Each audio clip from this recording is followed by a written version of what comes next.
Okay, hello, good day everyone. Welcome sa Happy Angel Reading, and today reading ko is para kay Virgo sa buwan ng remaining February po, no? So kung bago ka po sa ating channel, please don't forget to like and subscribe. So titignan po muna natin ang kanyang career, happening sa kanyang career, sa kanyang trabaho, sa kanyang career. Okay? Tell us something about sa kanyang career. Titignan din natin ang inyong relationship mo, no? Ang inyong love life. May matutuklasan ka raw sa trabaho mo or mayroong importanteng message na hindi pa alam ng lahat, ikaw daw makakaalam this February. Or maybe meron din ako nakikita na parang, but you're gonna find some secret. Or merong isang tao na nag-iimbestiga sa'yo, or sabihin natin, who is looking, you, tinitignan yung trabaho mo.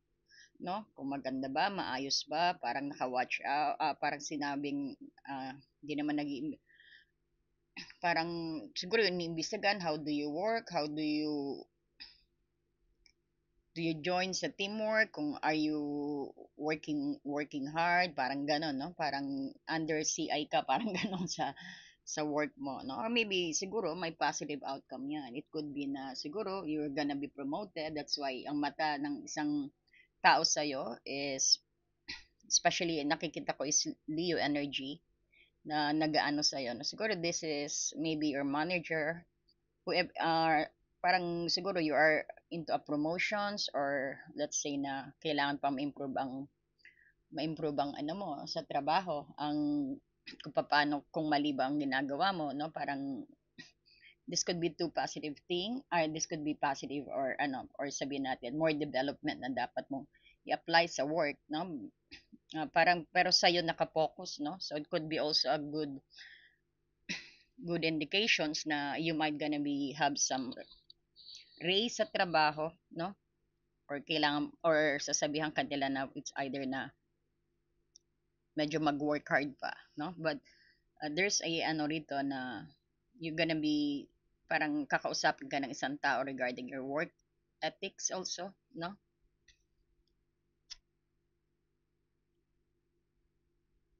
Some of you may gustong mag-try ng different career, no? Na Virgo, some or different place to go work.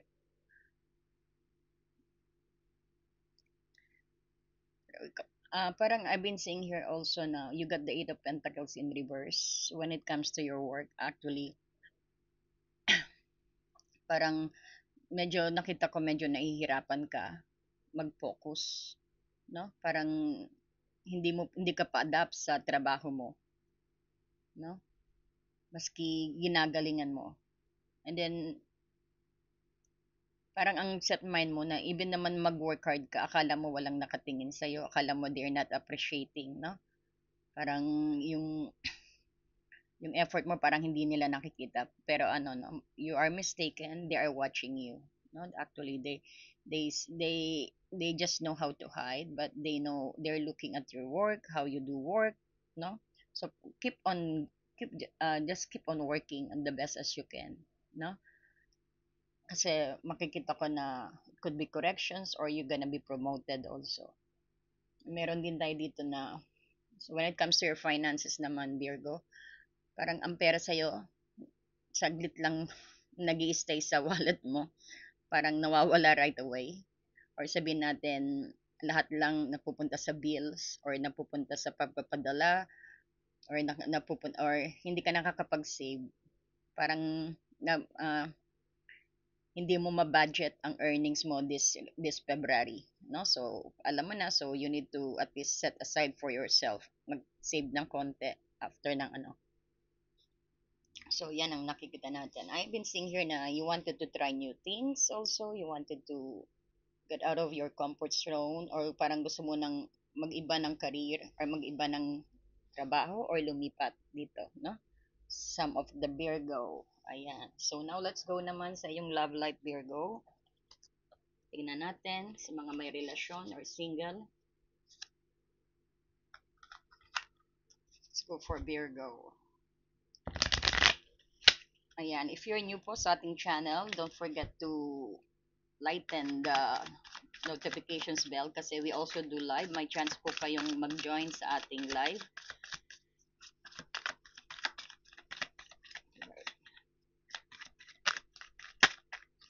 Sa kanyang, tell us something about sa kanyang love life, Sir God. About sa kanyang love life.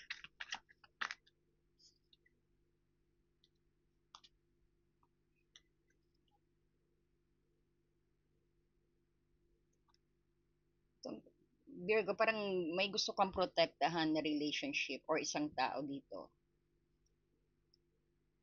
Especially to those who's dealing with Aries, Leo, Sagittarius, another fire sign energy. Parang you are into a relationship with ano,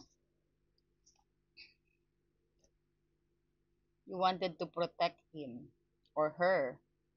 You are trying to make an actions, pero parang you wanted to find your creativity to be able to work on the relationship dito, no?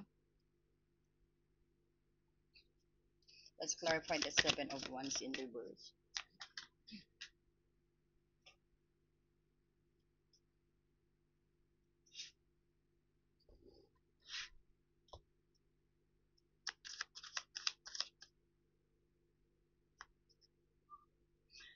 Pero some of you then wanted to ano surrender sa isang relationship. Dahil parang nakikita mo wala nang init ang inyong pagmamahalan, no? When the Seven of Wands in reverse, parang you wanted to surrender, parang napapagod ka na rin sa isang relasyon, Virgo. Especially if you're dealing with Aries, with fire sign.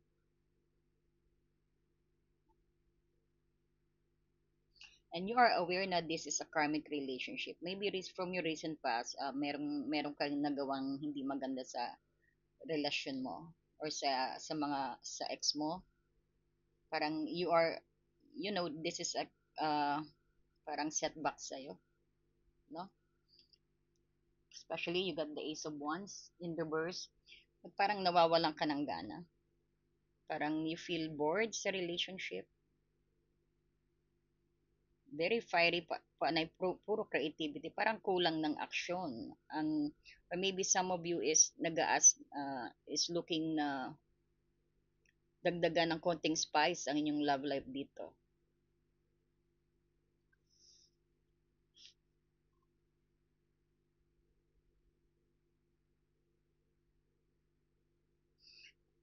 But I've seen here, if you're single, no, or maybe parang you are afraid to love again, Virgo, no, parang tinatamad ka na mag-entertain ng manliligaw or ayaw mo nang magpaligaw because of the recent past or maybe because of the past relationship, no? And some of you you may came across, if you're single, you might came across with the Knight of Wands, who will enlighten you or who will make you parang to get back on ano no to get back on the alignment of loving again. I think this is one of your friend na who's interested of you or may crush sa'yo, no? Who is very courageous and very adventurous. She will came across with that, no? So parang this might be also na siya rin yung persons na magiging karelasyon mo, no? Is especially I've been seeing her is a fire sign energy. And some of you then will came across with a matured energy again, fire sign. Parang kailangan mo ang fire sign sa remaining February, no? Parang kailangan mo ng hit this remaining February because someone is getting bored maybe sa relationship ninyo, no? Or you need to embed this energy of being fiery, being adventurous, no?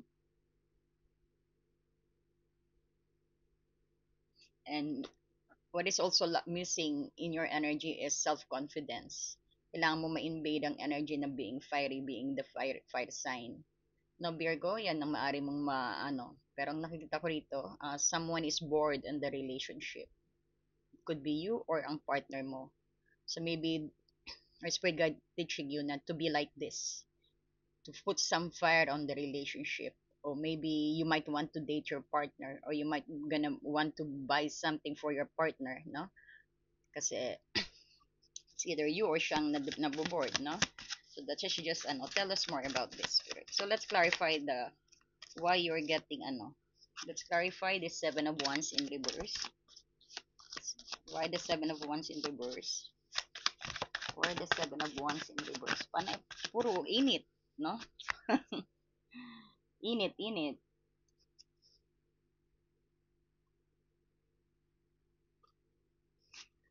Parang lack of energy, no? Especially when ace of wands here, parang, or maybe you're hoping for a good relationship then, no? Or you're trying your best, pero parang there's no way out kasi you invade already. Parang tingin mo wala nang pag-asa, solve pa ang problema. So bakit tingnan natin? Why the seven? Or you're also giving up on the relationship. Six of Cups. Yeah, someone from your past.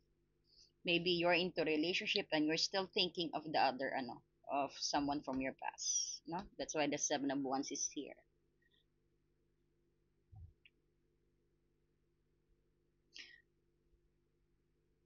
Or maybe somebody from the past is still bothering you, or maybe still try to, yeah, try to bother you. Parang hindi ka patahimikin. Or it could be also your energy na parang you're still thinking of the past. That's why maybe at the present relationship you're not ano, parang you're not so much active, or mas matimbang sa iyo ang past. Parang nakikita natin dito. You're still clinging on the past energy, no? And this could be also sign na you might gonna came across with your childhood friend, no? Or a person who's been from your past also, no? Virgo, tell us more. Why the Ace of Wands is here? Tignan natin. Ace of Wands still reverse pa rin. Ayan yung mga setback. Ayan yung lack of energy. Feeling very, talagang feeling very uninspired. Why? Let's see. Because you're still not moving on, Virgo. Maliwanag na maliwanag. You got the Six of Wands. Still not moving on the past relationship. We clarify. That's why you're not much excited or not much adventurous on this month of February sa iyong present partner. Or sa mas single naman, na we could say na single, yeah, talagang natakot ka ng umibig, no? But you don't need to worry, someone is about to come to you, or kakilala mo na siya. Or maybe this is also advising that if you want a good relationship, at least you should have a little bit fiery energy, no? Tell us more. Talagang because someone is not moving on yet. That's why cannot do some parang that's why feel bored, no? Ayan. Tell us more. Why the Knight of Wands is here? Spirit guide, why the Nine of Wands is here?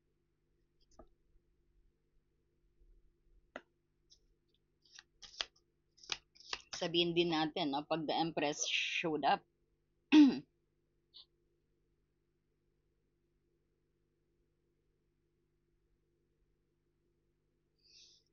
maybe you are looking forward na parang gusto mo na rin magkaanak, Virgo, magkaroon ng baby. This February, parang nakapokus ka sa, parang you want some actions, more spice sa February. Gusto mo rin mabuntisan or gusto mo rin magkaroon ng anak dito. Magpo-focus sa yung yung parang it's run out of time, I wanted to have some baby. Parang gano'n ang nakikita natin, no? And this is also advice now. You need to be creative or you need to add some more spice if you wanted to have that baby. You want to have at least baby. That's what I've been seeing here. Or you might want to have some pleasure, no? Talagang adventurous energy din.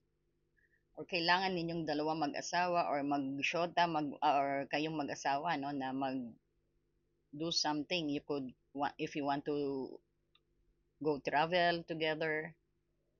No, that will help also. And try to be matured on the relationship, because I think your partner Virgo wants to have a baby also. Or maybe we could say, when the Empress is want some power also, or let's say he wants it to make the relationship more creative.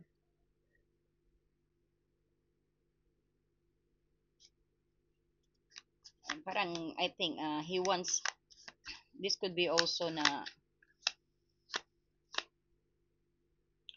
but this is could be also saying na do something for your partner, no, co-create with your partner, something like that, no, especially when the King of Wands continued by the King of Wands.